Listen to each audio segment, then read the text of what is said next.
കണിമംഗലം കോവിലകം കുറെ ഇൻഫ്ലുവൻസേഴ്സിനെയൊക്കെ വെച്ചിട്ട് രാജേഷ് മോഹൻ സംവിധാനം ചെയ്ത സിനിമയാണ് കണിമംഗലം കോവിലകം. ഇന്നലെ വൈകിട്ട് റിലീസായി. പടം പോയി കണ്ടു. പടത്തിന്റെ റിവ്യൂ. പടത്തിന്റെ കഥ, തിരക്കഥ, സംവിധാനം, സംഭാഷണം എല്ലാം രാജേഷ് മോഹൻ.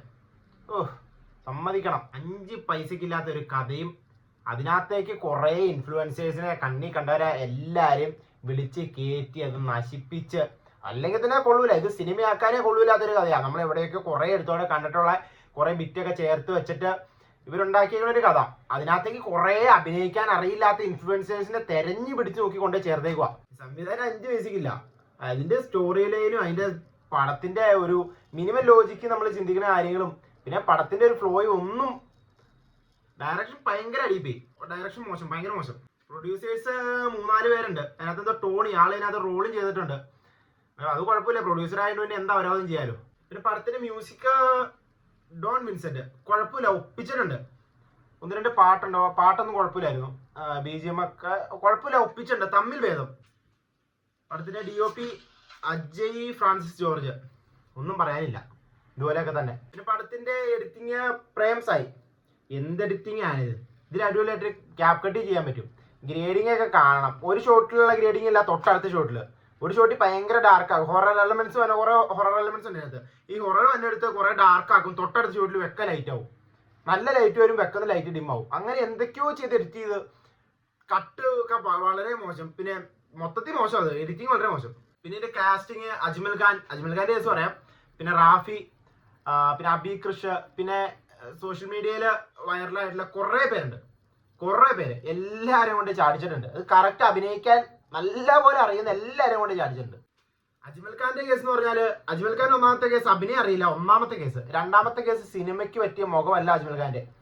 അജ്മൽ ഖാൻ ആ ഒരു ഹോസ്റ്റൽ ബോയ് ആണ് അജ്മൽ ഖാൻ. ഹോസ്റ്റലിൽ പഠിക്കുന്ന ഒരു കോളേജ് സ്റ്റുഡന്റാ. ഇതിലെ കോളേജ് രസം. കോളേജിൽ 15 വയസ്സ് മുതൽ 50 വയസ്സ് വരെ ഉള്ള എല്ലാവരും ഉണ്ട് ഒരു കോളേജിൽ. ഏത് നാട്ടിലെ കോളേജാന്ന് എനിക്കറിയാൻ പാടില്ല. ഈ കോളേജിന്റെ കേസതാ. ഒരു 15 വയസ്സ് മുതൽ 50 വയസ്സ് വരെയുള്ള എല്ലാ പ്രായക്കാരും ആ കോളേജിലുണ്ട്. എന്ത് കാസ്റ്റിംഗാ, എവനെ ഇത് കാസ്റ്റ് ചെയ്ത്. എന്നിട്ട് അജ്മൽ ഖാന് ഒന്നാമത് അഭിനയം അറിയില്ല. അപ്പൊ അത് വെച്ച് അജ്മൽ ഖാൻ നമുക്ക് അറിയാലോ, ഭയങ്കര സ്റ്റൈലാണ്. ആ സ്റ്റൈല് പോണില്ല. അപ്പോൾ ഹോസ്റ്റലിൽ പഠിക്കുന്ന, ഡെയിലി ഹോസ്റ്റലിൽ നിൽക്കുന്ന ഒരു പയ്യന്റെ ഒരു തോന്നിക്കണല്ലോ. അജ്മൽ ഖാന്റെ കോസ്റ്റ്യൂമും ഫേസും ഹെയർ കട്ടൊന്നും മാറ്റിയിട്ടില്ല കേട്ടോ. അതൊക്കെ ഒന്ന് മാറ്റി ചെയ്താൽ കുറച്ചുകൂടെ റിയാലിറ്റി ഫീൽ ചെയ്തേനെ. ഇതാ ഹെയർ കട്ട് സ്ട്രേറ്റ് ചെയ്തിട്ട് ഹെയർ കട്ടും പിന്നെ മൊത്തത്തിലുള്ള കോസ്റ്റ്യൂം എല്ലാം വെച്ച് നമുക്ക് ഫീൽ ചെയ്യണില്ല. അത് കോളേജിൽ പഠിക്കുന്ന ആളാണെന്ന് ഫീൽ ചെയ്യണില്ല. പിന്നെ റാഫിയും കുഴപ്പമില്ല, അതുള്ളൂ. പിന്നെ അബി കൃഷ്ണൻ എന്ന് പറഞ്ഞ ഒരു 3 പേരാണ് ഒരു ഗ്യാങ് ആയിട്ട്. 3 പേര് അബി കൃഷ്ണൻ എന്ന് പറഞ്ഞാൽ ആള് മാത്രം കുഴപ്പമില്ല ചെയ്തിട്ടുണ്ട്. നമുക്ക് കുറച്ചേലും ഓക്കെ ആയിട്ടല്ല, അത്യാവശ്യം നന്നായിട്ട് ചെയ്തേക്കണം അബി കൃഷ്ണ. പിന്നെ കുറെ ലേഡീസ് ഉണ്ട്, ആരൊക്കെയോ ഉണ്ട്, ഇവനൊക്കെ അള്ളാഹ്ക്കറിയാം. പിന്നെ പടത്തിന്റെ സ്റ്റോറി എന്ന് പറഞ്ഞാൽ ഒരു കോളേജ് ഹോസ്റ്റലിന്റെ അടുത്തൊരു സിമിത്തേരി. ഈ സിമിത്തേരി ഹൊററാണ്. സിമിത്തേരി പ്രേതമുണ്ടേ. അപ്പൊ ഈ പ്രേതത്തിനെ കാണിക്കാനും നമ്മളെ പേടിപ്പിക്കാനും വേണ്ടി എവിടെയോ ചപ്പ് കൂട്ടിയിട്ട് കുറെ പുകയൊക്കെ കയറ്റിയിട്ടുണ്ട്. അവിടെ മാത്രമേ ഉള്ളൂ പുക, അവിടെ മാത്രമേ ഉള്ളൂ ഇരുട്ട്. ആ സിമിത്തേരി കാണിക്കുന്ന ഷോട്ടിൽ വലിയ ഇരുട്ട്, ഭയങ്കര ഇരുട്ടാണ്. നമ്മൾ പേടിക്കണമല്ലോ, നമ്മൾ പേടിച്ചു. അതിന്റെ തൊട്ടടുത്ത ഷോട്ടിൽ ഭയങ്കര വെട്ടം, നല്ല വെട്ടം. മൊത്തത്തിൽ നോക്കുമ്പോഴത്തേനും ആർട്ട് വർക്കും ഒരു ഡിപ്പാർട്ട്മെന്റും നല്ല രീതിയിൽ വർക്കാവാത്തൊരു ഓഞ്ഞൊരു പടം. എന്നിട്ട് ഇതിങ്ങനെ പോവാ. ഈ സിമിത്തേരിയുടെ കാര്യമൊക്കെ കാണിച്ചിട്ട് ഇങ്ങനെ പോവാ. ഹോസ്റ്റലിന്റെ അകത്തൊരു സംഭവം നടക്കണം. ആ സംഭവമൊക്കെ കാണണം. ആ സംഭവം ഉണ്ടാവുന്ന ഒരു സീനുണ്ട്. അതും പറ്റി എന്ത് ചെയ്താ ഒരു കുഴി എടുക്കുന്ന സീനാണ്. ആ കുഴി എടുക്കുന്ന സീനിൽ 1 മണിക്കൂർ ഒരു മാറി 3-4 പേര് മാറി കുഴിക്കും. മാറി കുഴിച്ചിട്ട് അതിന്റെ അകത്തുനിന്ന് ഒരു സാധനം കിട്ടും. അത് കാലിൽ ഓട്ടി കിടക്കുക. അത്രയും ആൾക്കാർ 3-4 പേര് മാറി നിന്ന് കുഴിച്ച കുഴി. എന്നാ പിന്നെ കുഴി അങ്ങ് എടുക്കാൻ പാടില്ലായിരുന്നു. എന്തായാലും അത്ര ഷോട്ട് എടുത്തു. എന്നാ പിന്നെ ആ എടുക്കുന്നത് അഭിനയിക്കാണ്ട് കുഴിച്ചായിരുന്നു നമുക്ക് അത്രയോളം ഒറിജിനാലിറ്റി ഫീൽ ചെയ്തേനെ. ഇത്ര അടിയിൽ നല്ലത് കിട്ടിയെന്നുള്ളൊരു ഫീൽ നമുക്ക് വന്നേനെ. ഇത് കുഴി കുഴിച്ചിട്ടില്ല. 5-6 പേര് മാറി വെട്ടുണ്ട്. പക്ഷെ കുഴി വന്നില്ല.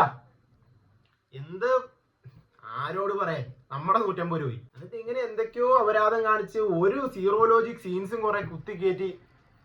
അതിനിടയ്ക്ക് ധ്യാന്റെ കേസ് പിന്നെ പറയണ്ടേ. ധ്യാനിന് ഇങ്ങനെ അപരാധം കാണിക്കാൻ മലയാളത്തിൽ ലൈസൻസ് ഉള്ള ഏക നടനാണ് ധ്യാനിപ്പോ ധ്യാന്റെ കേസ് വിട്ടേരെ. ധ്യാൻ കുഴപ്പമില്ല, നമുക്ക് സ്ഥിരമല്ലോ, നമ്മൾ കണ്ട് ശീലിച്ചു, കുഴപ്പമില്ല. അങ്ങനെ കുറെ അപരാധം കാട്ടി പടം തീരുവാ. കണിമംഗലം കോവിലകം സെക്കൻഡ് പാർട്ട്. ഒരു കാര്യമില്ല. ഫസ്റ്റ് ഹാഫ് തന്നെ വളരെ പാടുപെട്ടാണ് കണ്ടു തീർത്തത്. ഇനി സെക്കൻഡ് ഹാഫും കൂടെ താങ്ങൂല. Kanimangalam Kovilakam totally disappointed. No logic scenes കുറേയുള്ള ഒട്ടും മറക്കാവാത്തൊരു സിനിമ.